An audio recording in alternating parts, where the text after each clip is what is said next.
In the annals of criminal history, few names evoke as much terror and revulsion as Andrei Chikatilo, a man whose acts of unspeakable brutality have etched him into infamy as Russia's most notorious serial killer. To understand the mind of Chikatilo is to delve into the darkest recesses of human nature, a journey that reveals both the vulnerabilities and the monstrous capabilities simmering beneath the surface of a troubled soul. Born in 1936 in the Ukrainian Soviet Socialist Republic, Chikatilo's early life was marked by the shadows of famine, war, and personal tragedy. These formative years were steeped in hardship and deprivation, crafting a childhood dominated by fear and insecurity. His mother often recounted grim tales of the Holodomor, a man-made famine that devastated the region, deepening the sense of horror with stories of cannibalism. Coupled with the stigmatizing shame of enuresis, it is believed that these experiences began to shape young Andrei's psychological landscape, laying the groundwork for the darkness that would later emerge. Andrei's adulthood was a study in contradictions. Outwardly, he was the epitome of Soviet normalcy. Educated, with a stable career as a teacher and a family man. Yet beneath this facade lurked an insatiable darkness. Chikatilo's inadequacies, particularly his impotence, fueled a deep-seated rage and an overwhelming need for power and control. This internal battle reached a horrifying crescendo when, in 1978, he claimed his first victim, a 9-year-old girl named Yelena Zakotnova. But it would not end there. Over the next 12 years, Chikatilo would embark on a spree of murderous violence that would leave a trail of devastation across the Soviet Union. What made Chikatilo so terrifying was not just the number of his crimes, over 50 confirmed victims, but the sheer brutality of his methods. His attacks were characterized by extreme violence and sexual depravity, acts committed in isolated forested areas, betraying an unnerving blend of calculation and madness. These were not mere killings.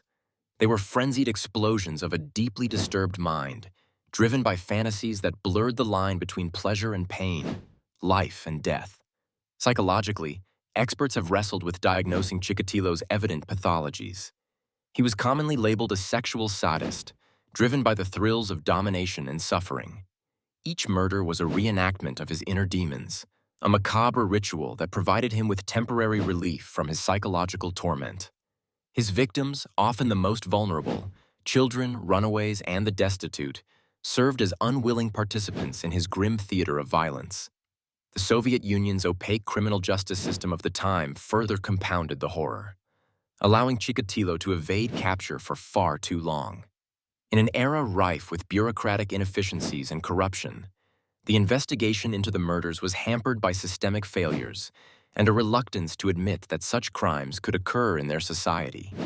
Missteps in forensic analysis and the tragic wrongful conviction and execution of an innocent man exemplified the profound challenges faced by detectives. However, as the body count rose, a relentless pursuit for justice persisted.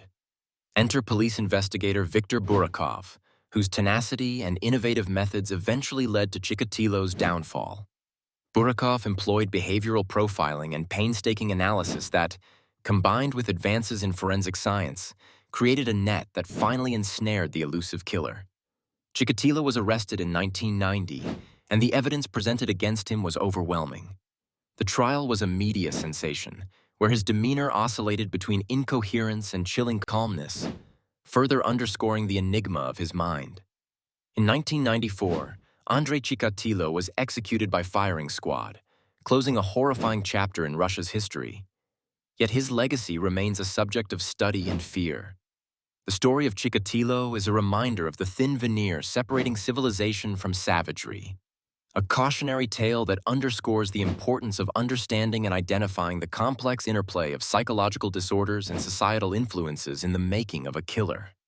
As we contemplate the life of Andrei Chikatilo, we are left with questions that may never be fully answered.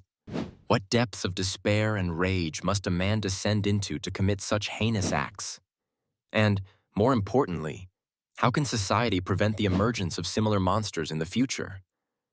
These reflections, haunting and profound, ensure that Chikatilo's shadow lingers long after his death, urging us to confront the uncomfortable truths about the human psyche and the factors that can unleash its potential for evil.